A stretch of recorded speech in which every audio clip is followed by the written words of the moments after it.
श्रीगणेशाय नमः। श्रीसरस्वत्यै नमः। श्रीगुरुचरणकमलेभ्यो नमः। नमोऽस्तु नन्ताय सहस्रमूर्तये सहस्रपादाक्षशिरोरुबाहवे सहस्रनाम्ने पुरुषाय शाश्वते सहस्रकोटियुगधारिणे नमः। श्रीमद्भगवद्गीता के 17वें अध्याय का महात्म्य। श्री महादेव जी कहते हैं, पार्वती 16 अध्याय का महात्म्य बतलाया गया। अब 17वें अध्याय की अनंत महिमा श्रवण करो। राजा खड्गबाहु के पुत्र का दुशासन नामक एक नौकर था। वह बड़ी खोटी बुद्धि का मनुष्य था। एक बार मांडलिक राजकुमारों के साथ बहुत धन की बाजी लगाकर हाथी पर चढ़ा। कुछ ही कदम आगे जाने पर लोगों के मना करने पर भी वह मूढ़ हाथी के प्रति जोर जोर से कठोर शब्द करने लगा। उसकी आवाज़ सुनकर हाथी क्रोध से अंधा हो गया और दुशासन पैर फिसल जाने के कारण पृथ्वी पर गिर पड़ा। दुशासन को गिरकर कुछ कुछ उच्छ्वास लेते देख काल के समान निरंकुश हाथी ने क्रोध में भरकर उसे ऊपर फेंक दिया। ऊपर से गिरते ही उसके प्राण निकल गए। इस प्रकार कालवश मृत्यु को प्राप्त होने के बाद उसे हाथी की योनि मिली और सिंहल द्वीप के महाराज के यहाँ उसने अपना बहुत समय व्यतीत किया। सिंहल द्वीप के राजा की महान खड्गबाहु से बड़ी मैत्री थी, अतः उन्होंने जल के मार्ग से उस हाथी को मित्र की प्रसन्नता के लिए भेज दिया। एक दिन राजा ने श्लोक की समस्या पूर्ति से संतुष्ट होकर किसी कवि को पुरस्कार रूप में वह हाथी दे दिया और स्वर्ण मुद्राएं भी दे दी। और उसने उस हाथी को मालव नरेश को बेच दिया। कुछ काल व्यतीत होने पर वह हाथी यत्न पूर्वक पालित होने पर भी असाध्य ज्वर से ग्रस्त होकर मरणासन्न हो गया। हाथी वालों ने जब उसे ऐसे सोचनीय अवस्था में देखा तो उसके पास जाकर हाथी के लिए शीघ्र ही सारा हाल कर सुनाया। महाराज, अपना हाथी अस्वस्थ जान पड़ता है, उसका खाना पीना सोना सब छूट गया है, हमारी समझ में नहीं आता इसका क्या कारण है। हाथी वालों का बताया हुआ समाचार सुनकर राजा ने हाथी के रोग को पहचानने वाले चिकित्सा कुशल मंत्रियों तथा उस स्थान पर पदार्पण किया जहां हाथी ज्वरग्रस्त होकर पड़ा था। राजा को देखते ही उसने ज्वर जनित वेदना को भूलकर संसार को आश्चर्य में डालने वाली वाणी में कहा, संपूर्ण शास्त्रों के ज्ञाता, राजनीति के समुद्र शत्रु समुदाय को परास्त करने वाले तथा भगवान विष्णु के चरणों में अनुराग रखने वाले महाराज, इन औषधों से क्या लेना देना है। वैद्यों से भी कुछ लाभ नहीं होने वाला, दान और तप से भी क्या सिद्धि होगी। आप कृपा करके गीता के 17वें अध्याय का पाठ करने वाले किसी ब्राह्मण को बुलवाइए। हाथी के कथन अनुसार राजा ने सब कुछ वैसा ही किया। तदनंतर गीता पाठ करने वाले ब्राह्मण ने जब उत्तम जल को अभिमंत्रित करके उसके ऊपर डाला, तब दुशासन गज योनि का परित्याग करके मुक्त हो गए। राजा ने दुशासन को दिव्य विमान पर आरूढ़ होते हुए इंद्र के समान तेजस्वी देखकर पूछा, तुम्हारी पूर्व जन्म में क्या जाति थी, क्या स्वरूप था, कैसे आचरण थे, किस कर्म से तुम हाथी हो गए, यह बातें बताओ। राजा के इस प्रकार पूछने पर संकट से छूटे हुए दुशासन ने विमान पर बैठे बैठे ही स्थिरता के साथ अपने पूर्व जन्म का समाचार सुनाया। तत्पश्चात नरश्रेष्ठ मालव नरेश भी गीता के 17वें अध्याय का पाठ करने लगे। इससे थोड़े समय में ही उनकी भी मुक्ति हो गई। श्री परमात्मने नमः। अथ सप्तदशोऽध्यायः। अर्जुन उवाच, ये शास्त्रविधिमुत्सृज्य यज्यन्ते श्रद्धयान्विता तेषां निष्ठा तु का कृष्ण सत्त्वबाहो रजस्तमः। श्रीभगवानुवाच, त्रिविधा भवति श्रद्धा देहिनां स्वभावजा सात्विकी राजसी चैव तामसी चेति तां शृणु। सत्त्वानुरूपा सर्वस्य श्रद्धा भवति भारत। श्रद्धामयोऽयं पुरुषो यो यच्छ्रद्धः स एव सः।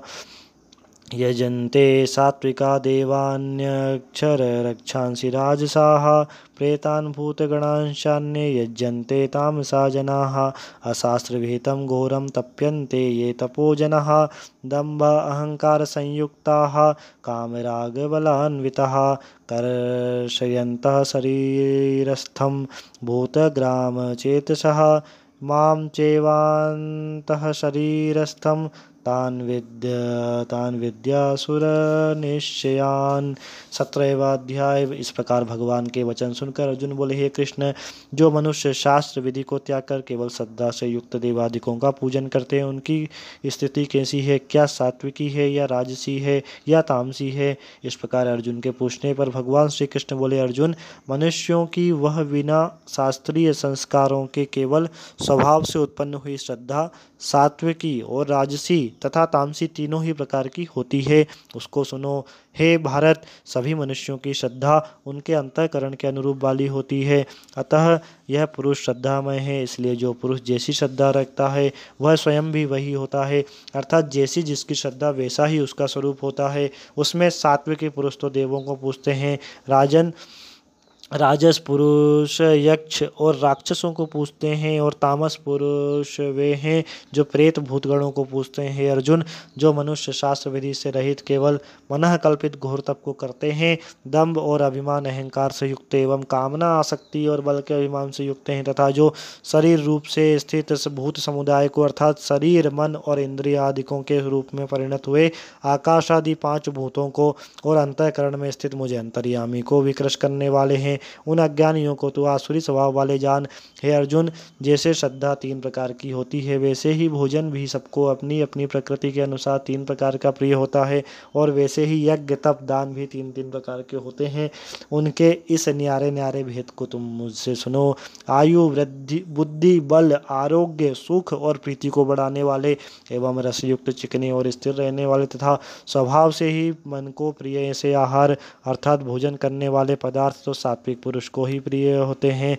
कड़वे, खट्टे, लवण युक्त, अति गर्म, तीक्ष्ण, रुख, दाह, दारक एवं दुख, चिंता, रोगों को उत्पन्न करने वाले आहार अर्थात भोजन करने वाले पदार्थ राजस पुरुष को प्रिय होते हैं, तथा जो भोजन अधप का रस रहित और दुर्गंध युक्त एवं बासी, उच्छिष्ट तथा जो अपवित्र भी है, वह भोजन तामस पुरुष को प्रिय होता है। हे अर्जुन, जो यज्ञ शास्त्र विधि से नियत किया हुआ है तथा करना ही कर्तव्य है, ऐसे मन को समाधान करके फल को न चाहने वाले पुरुषों द्वारा किया जाता है, वह यज्ञ तो सात्विक ही है।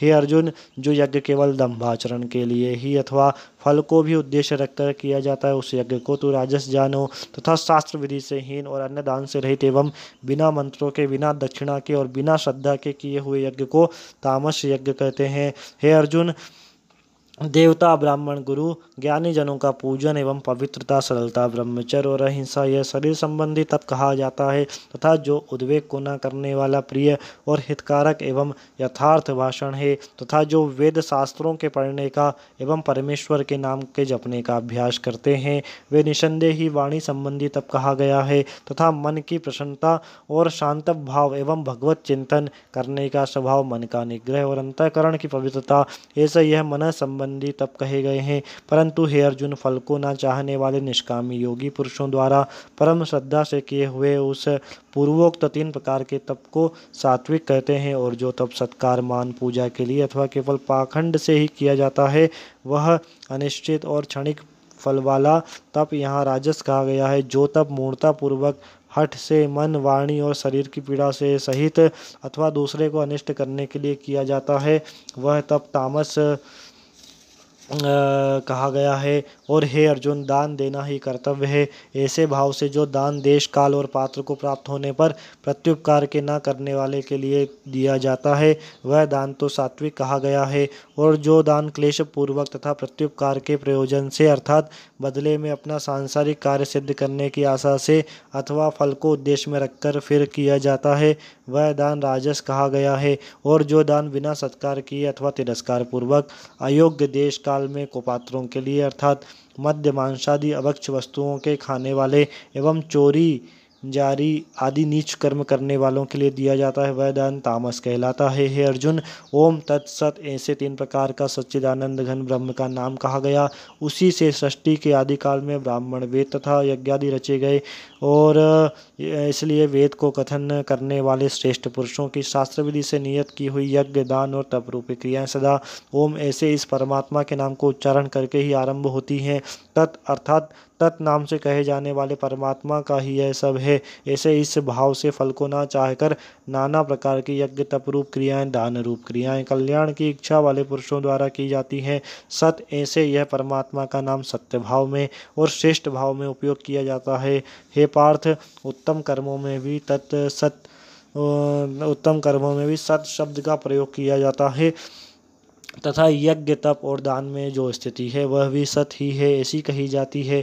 उस परमात्मा के अर्थ किया हुआ कर्म निश्चय पूर्वक सत है ऐसे कहा जाता है।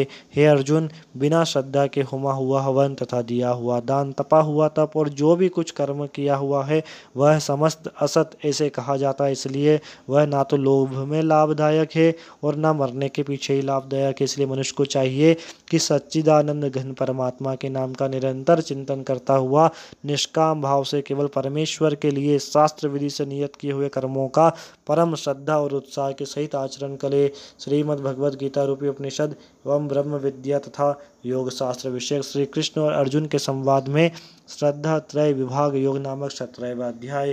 बोलिए श्री कृष्ण चंद्र भगवान की जय। बांके बिहारी लाल की जय। भक्तवत्सल सरकार की जय।